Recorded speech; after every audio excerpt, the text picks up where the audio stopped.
Hey there, grade 9s. I hope you're doing okay with your practice so far. It's just a supplementary video. There's not going to be an assignment attached to it. I just wanted to help you out with determining the equation of a line when you're just given data. To begin, let's work with a couple of examples, and I'll show you some tricks that work.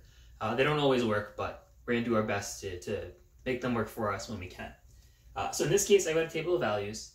My x values 1, 2, and 3, and my corresponding y values are 7, 9, and 11, respectively. I know that this is a linear relationship because my x values are moving up by a consistent amount. They're always increasing by 1. And my y values are also moving up by a consistent amount. They're always moving up by 2. So here we use a skill called Inference.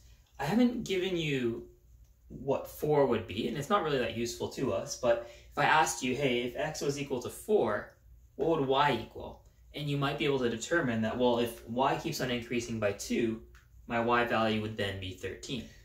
The key, though, is can you infer what your y value would be if x was 0? Because this is a critical point for us. It's going to help us determine that equation of a line. So if x was equal to 0, well, if we're moving up by 1, our y values are moving up by 2.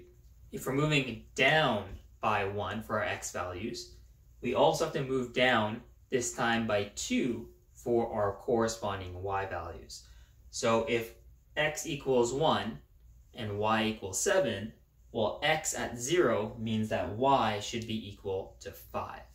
Okay, and finding the 0 for x and the corresponding y value is super useful to us because it helps us identify one of the numbers in our equation immediately. Our formula for the equation of a line is always going to be y equals something times x plus something. And if we figure out what the x value at 0 is and what the corresponding y value is, that y value will always be your standalone number. And that's really useful to us because there's 4 different things here. We have an x and a y, and we had 2 blanks, but we filled in one of those values. All we need to do is figure out what that other blank is. And it's actually pretty easy now because we already have x and y values. If we plug in one of our x values and one of our y values, we'll only be left with one empty space. So I'm going to do that. I'm going to choose my very first point here, and I'm going to write that down. Our equation, and it doesn't matter which point you pick, you're going to get the exact same result. But our equation becomes 7 equals something times 1 plus 5. So you have to do a little bit of algebra here to rearrange the equation. You want to isolate this square. And if you isolate the square, whatever number is left over is what fits in that square. Okay, and just skipping ahead with the work on the board, you end up getting 7 minus 5, which is 2, divided by 1 is equal to your square, which means that 2 is equal to our missing square. So our final equation is y equals 2x plus 5. Okay, and one more example that might be useful to try is sometimes we get some big numbers. In this case, we're dealing with somebody working and what their balance is after they've been paid for their work. So we're told that in 6 weeks, their bank balance is $290. After 7 weeks, their balance is $305. And after 8 weeks, their balance is $320. First of all, is this a linear relationship? Immediately, I would say yes. And the reason for that is my values in my first column are all moving up by a consistent amount, right? 6 plus 1 is 7, 7 plus 1 is 8. Everything is increasing by 1. For my second column, my balance, I have to do a little bit of math here, but I'll recognize that every single one of my steps is increasing by $15. So yes, this is a linear relationship. So the next thing I got to do, and it'd be useful, is if I knew what my 0 would be for a 0 week. So this one isn't as nice as the one we just looked at, where we only had to move 1 value back, right? We have to move almost 6 values back. You need to do a little bit of math here to figure this one out. And I admit this is difficult to do. This is why we're practicing it right now, so that later on in high school, we'll be a little bit stronger with this type of math. So from 8 to 7, if I move back 1 week at a time, I'm losing $15. From 8 to 6, I've moved back 2 weeks. So I've moved back 2 times $15, $30. So 320 minus 30 is equal to 290. How many weeks do I have to go back to get to 0? And how much is my balance going to reduce?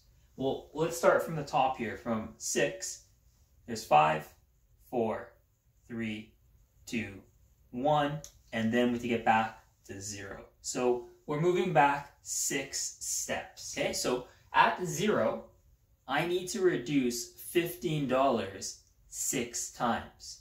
What is 15 times 6? Well, 15 times 6 is going to give us $90. And at 6 weeks, we're getting paid $290. So if we move back 6 weeks, we should be paid $90 less. So that's $290 minus 90, which leaves us with $200. This is super important because now I know what my last number in my equation is going to be. I end up with an equation that is y equals something times x plus 200. Again, I'm going to do some algebra, rearrange it so that this box is isolated, and that will tell me what number goes in the box. So if I rearrange the equation, I get something that looks like this. Y minus 200 in brackets, because we got to follow BEDMAS, divided by x is equal to our remaining box. Now, I've done things a little bit differently here. Previously, I plugged the numbers in first and then rearranged. I'm just showing you that you can do it in either order. In this case, I rearranged first, and now I can plug my numbers in. So ideally, I pick 2 easy numbers. It doesn't really matter, to be totally honest. I'm just going to pick the first 2 on my list, so 6 and 290, which are not easy numbers, but we're going to work with them anyways because it will work regardless of what numbers you choose. Okay, so we end up with 290 minus 200, which gives us 90, divided by 6. You might need a calculator for that. If you did that calculation, you end up getting the box is equal to 15. Okay, 90 divided by 6 is 15. So now we know that our equation is y equals 15x plus 200. All right, so I understand this is a difficult thing to do, especially in grade 9 math. Honestly, it might be one of the hardest parts of grade 9 math, outside of polynomials, of course. Please do practice it. I'm giving you a couple of practice problems that you can try out.